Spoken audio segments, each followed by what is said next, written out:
Hello. जैसा कि आप जानते हैं, मैं इससे पहले बहुत सारा वीडियो यूट्यूब पर बनाकर डाल चुकी हूँ, जैसे आचार्य रामचंद्र शुक्ल का हिंदी साहित्य का इतिहास और प्रेमचंद का गोदान और बहुत सारे प्रश्न उत्तर। और ये हमारे सामने, आपके सामने जो है पेपर, ये संस्कृत MA फाइनल का पेपर है, जो MST 116N इसका कोड नंबर है, कोर्स कोड। ये देख लीजिए, नोट है। इस प्रश्न में 2 खंड हैं। खंड आ में लघु उत्तरीय प्रश्न के प्रश्न तथा खंड बा में दीर्घ उत्तरीय प्रश्न के प्रश्न होंगे। सभी प्रश्न अनिवार्य हैं। खंड आ लघु उत्तरीय प्रश्न, इससे आपको, अगर आप MA का पेपर देने जा रहे हैं संस्कृत में, तो सहयोग मिलेगा। इससे आप बेस पढ़ सकते हैं और अगली परीक्षा में आ भी सकता है इससे कुछ संबंधित टिप्पणी, शॉर्टकट या कुछ और। तो देखिए, इस खंड में 5 प्रश्न हैं। सभी प्रश्नों के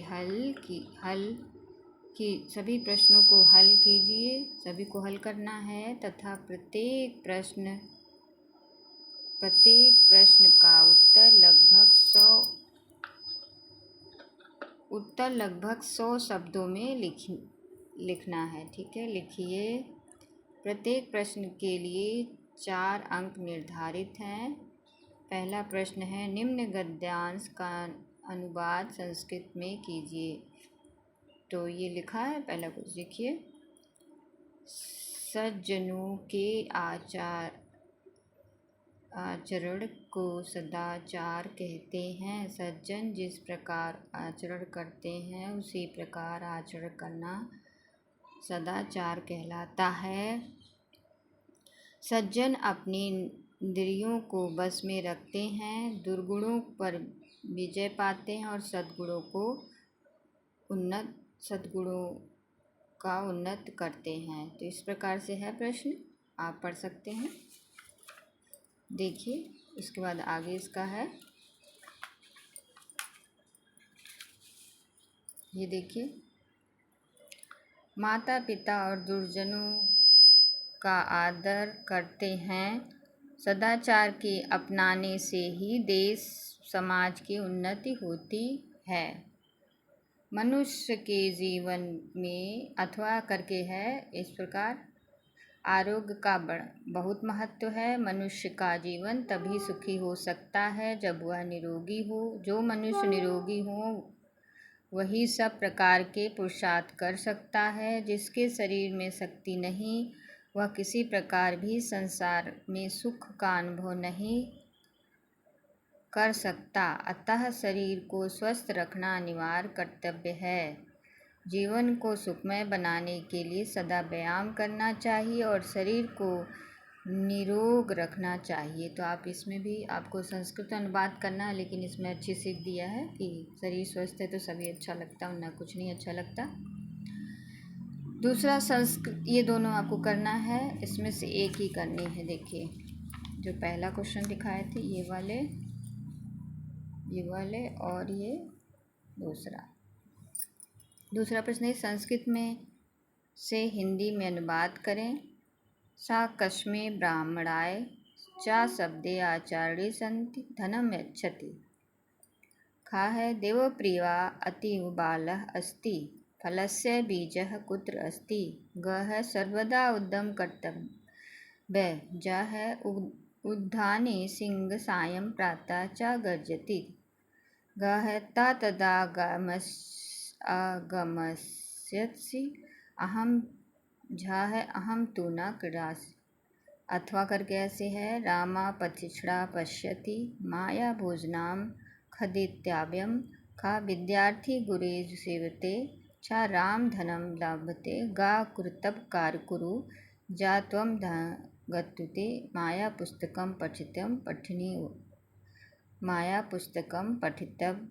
पठनीयं वा वयम पाठशालां गच्छामः। तो ये आपके क्वेश्चन हो गए, देख लीजिए ध्यान से। दूसरा वाला संस्कृत में अनुवाद करना है, दोनों में से एक है अथवा करके। ठीक है, दिख रहा है ना। अब आगे देखिए, तीसरा क्वेश्चन, निम्न विषयों पर संस्कृत में टिप्पणी लिखें। सौष्ठव संस्कारा का धर्मा। जब ये पेपर हुआ था तभी मैंने सोचा था डालने को, लेकिन टाइम नहीं आ पाए, सॉरी, बहुत दिन हो गया मैंने वीडियो नहीं डाले। जो फ्री में है आप देखकर इसका व्यू बढ़ा सकते हैं और लाभ उठा सकते हैं। अगर इसका आंसर भी चाहते हैं तो अप्लाई कर सकते हैं, मैं कोशिश करूँगी कि आपको आंसर भी फ्री में दूँ। अथवा उपनिषद महत्तम योगा साधनम। संस्कृत में बात करें।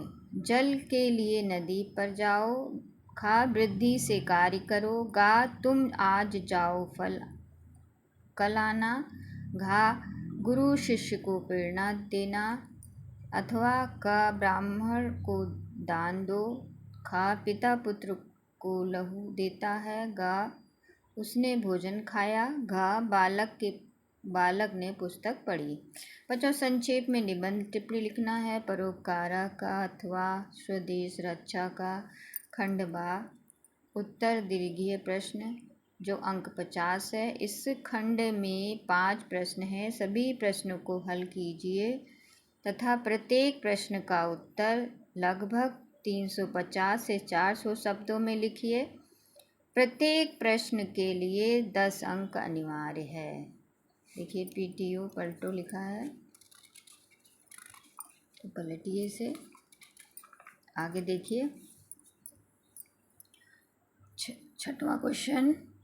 अधोलिखित में से किसी एक पर निबंध लिखिए। संस्कृत में काव्यास्ता इस्यातमा ध्वनि खा दंडिनः पदलायित्यम, अथवा क काव्येषु नाटकम रम्यम खा निषाद विदेशवैधम। 7वां है संस्कृत में निबंध लिखें। ब्रह्म सत्यम जगानि मिथ्या। ब्रह्म सत्य और जगत मिथ्या है, इसका आपको निबंध लिखना है संस्कृत में। अथवा पुराणाम महत्तम पर निबंधम लिख। पुराणाम का क्या महत्व है उस पर आपको निबंध लिखना है, ठीक है। अथवा ये लिखिए स्त्री शिक्षाम महत्तम विषय पर संस्कृत में निबंध। स्त्री को शिक्षा देने से क्या महत्व है उस पर आपको निबंध लिखना है। गीता सुगीता कर्तव्य पर उदाहरण देते हुए संस्कृत में निबंध लिखिए, ठीक है। सभी विभक्तियों एवं लकारों का परिचय विस्तार से लिखिए है। अथवा इस एक ये कर लीजिए अथवा ये करिए। निबंध की शैली एवं उसके प्रमुख बिंदुओं को क्रमशः लिखते हुए विस्तार को समझाइए।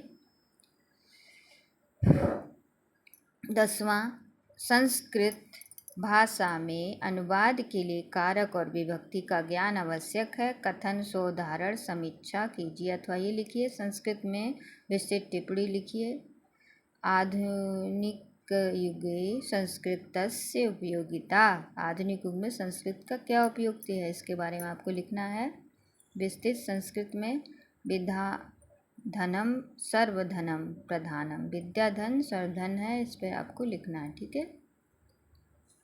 तो आपने देख लिया जैसे कि कुल प्रश्न आपके सभी प्रश्न अनिवार्य है। पहला 20 अंक के लिखने हैं जो आपका हिंदी गद्यांश को संस्कृत में लिखना है, ठीक है। 2 दिए हैं उनमें से एक चुनना है अथवा करके। संस्कृत के हिंदी में बात करना है, इसमें भी 2 दिए हैं, एक चुनना है। तीसरा नंबर निम्न विषयों पर संस्कृत टिप्पणी लिखना है, इसको दोनों करना अथवा ये दोनों करना है। चौथा संस्कृत में अनुवाद करना है, ये करिए अथवा ये करिए। 5वां संस्कृत में निबंध लिखना है, ये करिए अथवा ये करिए। उसके बाद दीर्घ उत्तरीय प्रश्न खंड बा आ जाता है। खंड बा में आपको 6वां अधोलिखित किसी एक पर निबंध संस्कृत में, ये दोनों में से, फिर अथवा ये दोनों में से। अभी तक मैंने आपको पढ़ के भी बता दिया। 7वें में ये लिखना है, ये 8वें में ये 9वें में ये, इसमें से ये 10वां ये, यानी 10 क्वेश्चन आपके करने हैं। तो धन्यवाद। आशा करते हैं आप इसका आप लाभ उठाएंगे देख के। और ये वीडियो फ्री है तो आप प्लीज़ इसे देखें और अपनी शिक्षा में उपयोगी करें।